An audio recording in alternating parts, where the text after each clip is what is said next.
សួស្តីបងប្អូនទាំងអស់គ្នាវិលមកកាន់វីដេអូថ្មីដែលនេះគឺជាភាគទី6នៃរឿង Alien Earth ភាគនេះយើងនឹងវិលត្រឡប់ទៅកាន់កោះ Neverland វិញហើយនៅទីនោះគេក៏បានរកឃើញពីអត្តចរិតរបស់ Alien មួយចំនួនដែលក្រុមហ៊ុន Prodigy បានយកពួកវាមកស្រាវជ្រាវនៅលើកោះមួយនេះចំណែកឯ Wendy កំពុងតែត្រូវរើជាមួយនឹងកូនរបស់ Xenomorph ដែលទើបតែកើតចេញពីក្នុងសួតរបស់ Hermetតើខ្សែរឿងរបស់យើងនៅក្នុងភាគទី6នេះនឹងទៅជាយ៉ាងណាតោះកុំឲ្យចាំយូរឥឡូវយើងចូលទៅកាន់ខ្សែរឿងរបស់យើងទាំងអស់គ្នាខ្សែរឿងរបស់យើងបានចាប់ផ្ដើមនៅក្នុងបន្ទប់ពិសោធន៍ Wendy កំពុងតែសម្លឹងទៅកាន់ Alien Xenomorph ដែលត្រូវបានគេចាប់វាដាក់នៅខាងក្នុងទ្រុង Wendy បានបញ្ចេញសំឡេងដើម្បីធ្វើការតាក់ទងជាមួយនឹងកូនរបស់ Xenomorph ចំណែកឯ Hermet ហើយនិង Kushកំពុងតែមើលមកកាន់សកម្មភាពរបស់ Wendy ពីខាងក្រៅដោយ Hermet ក៏បានសួរទៅកាន់ Kush អំពីវិធីនៅក្នុងការមើលថែមនុស្សយន្ត Hybrid ដោយសារតែ Hermet នៅតែមានបំណងចង់នាំប្អូនស្រីរបស់ខ្លួនរត់ចេញពីទីនេះប៉ុន្តែ Kush បានប្រាប់ទៅកាន់ Hermet ថាគ្មានផ្លូវនោះទេគាត់មិនអាចនាំ Wendy ត្រឡប់ទៅកាន់ផ្ទះរបស់ពួកគេបានវិញទេព្រោះអី Wendy គឺជាកម្មសិទ្ធិរបស់ Boy Cavalierហើយ Cavalier នឹងមិនអនុញ្ញាតឡើយងាកមក Wendy ឯនេះវិញកំពុងតែបង្រៀនកូនរបស់ Xenomorph ឲ្យធ្វើតាមកាយវិការរបស់នាងដោយនាងបានលើកដៃរួចក៏បានដាក់ចុះវិញធ្វើឲ្យកូនរបស់ Xenomorph បានធ្វើត្រាប់តាមនាងដោយដែលយើងបានដឹងកាលពីភាគទី4 Nips បានចាប់ផ្ដើមបង្ហាញអារម្មណ៍ឆេវឆាវហើយក៏ចង់វាយប្រហារមកលើ Demi ផងដែរ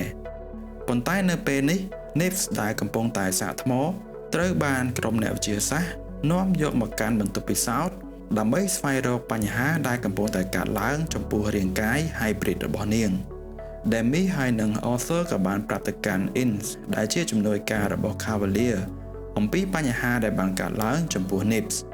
ដូច្នេះ Ince ក៏បានចេញបទបញ្ជាឲ្យអ្នកទាំងពីរធ្វើការ reset memory របស់ Nips ឡើងវិញដោយត្រូវលុបចោល memory របស់ Nips ទាំងអស់ដោយ Nips នឹងមិនអាចចងចាំរឿងដែលបានកើតឡើងនៅក្នុងបេសកកម្មរបស់ពួកគេនៅឯយានអវកាស Maginot ឡើយប៉ុន្តែ Arthur ហើយនិង Demi បានបដិសេធ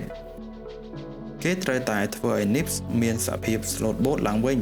ដោយសារតែនៅក្នុងរយៈពេល3សប្តាហ៍ទៀតក្រុម The Lost Boy នឹងត្រូវបង្ហាញខ្លួននៅលើឆាកសម្រាប់បង្ហាញដល់ទស្សនិកជននៅក្នុងកម្មវិធីអ្វីមួយ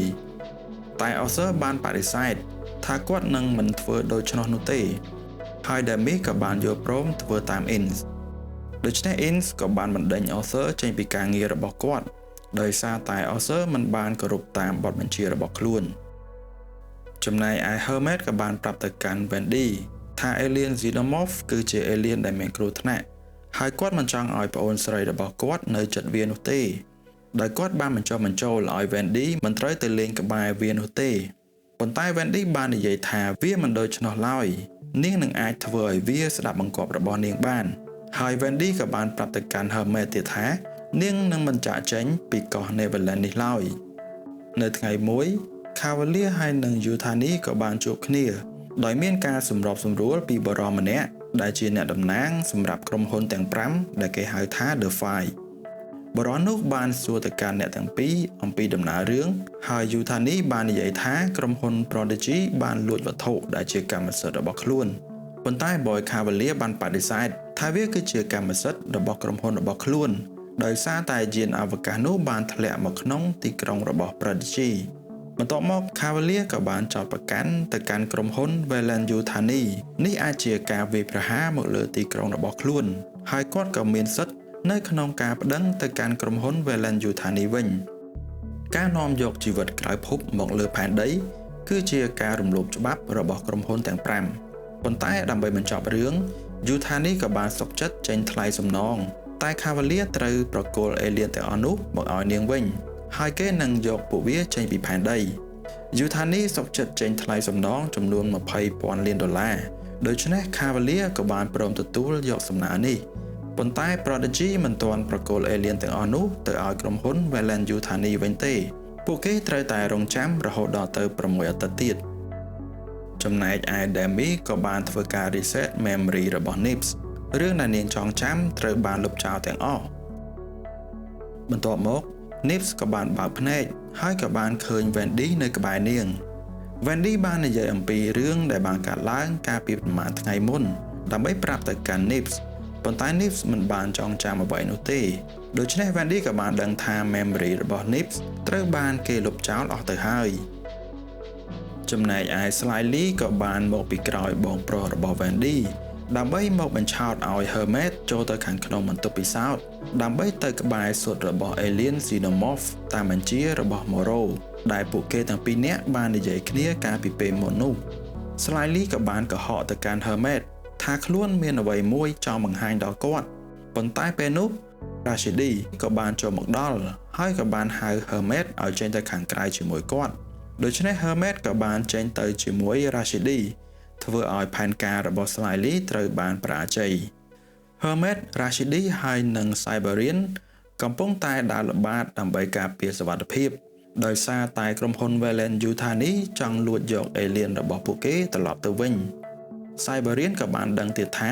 Hermit កំពុងតែមានគម្រោងដើម្បីចង់រត់គេចចេញពីកោះ Neverland នេះហើយដូច្នេះ Cyberian ក៏បានប្រាប់ទៅកាន់ Hermit មិនត្រូវគិតអ្វីផ្ដេសផ្ដាសនោះទេហើយពួកគេនឹងមិនជួយ Hermit ឡើយចំណែកឯ Wendy ឯនេះវិញនៅតែបន្តសិក្សាពី Alien Xenomorph ដោយបានបន្តរៀនពីភាសារបស់វាកាន់តែធំជាងមុនទៅទៀតដោយសារតែវាបានលូតលាស់យ៉ាងឆាប់រហ័សចំណែកឯ Kush ដែលបានទៅជាមួយនឹង Cavalier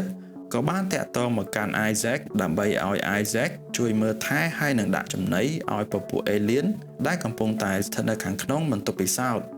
ដោយសារតែពួកគេមិនទាន់អាចមកដល់ភ្លាមៗនោះទេ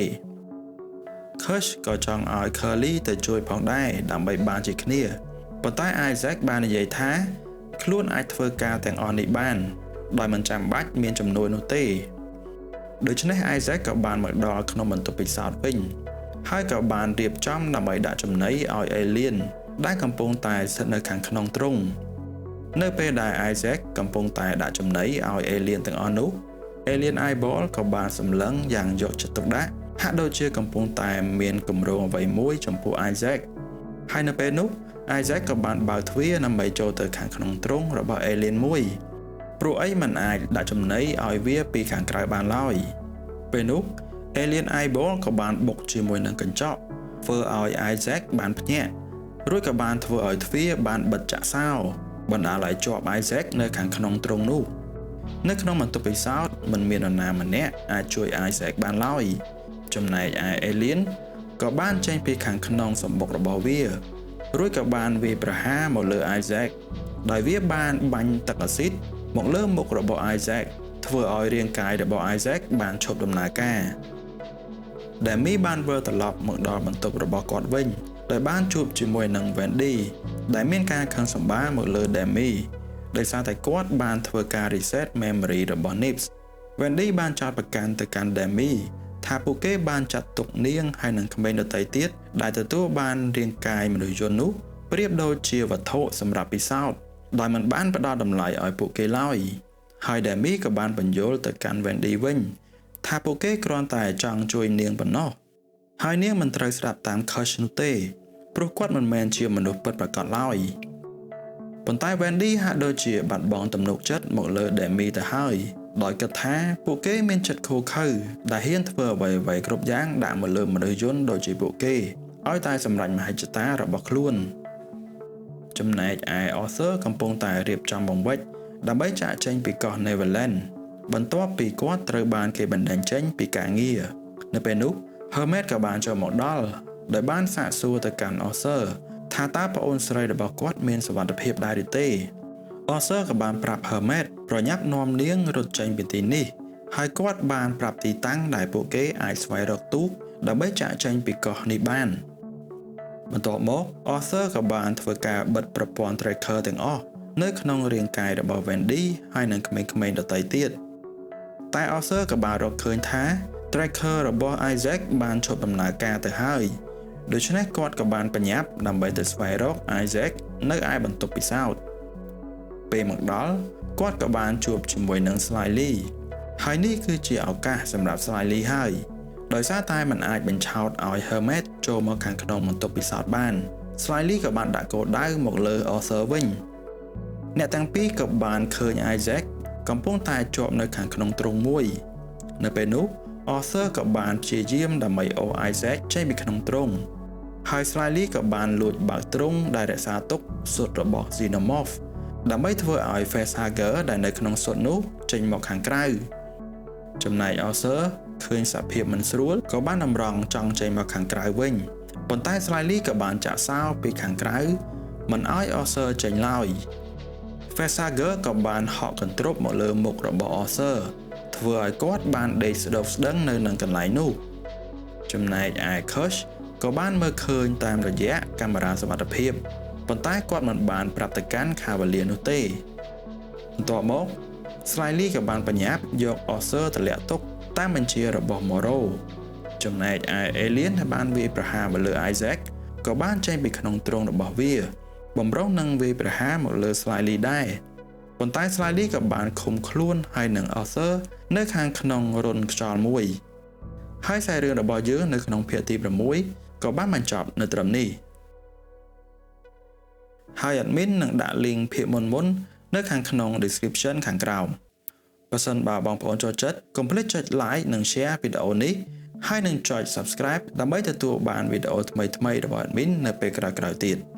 ហើយយើងនឹងជួបគ្នានៅក្នុងភាគទី7ជាបន្តទៀត admin សូមអរគុណនិងសូមជម្រាបលា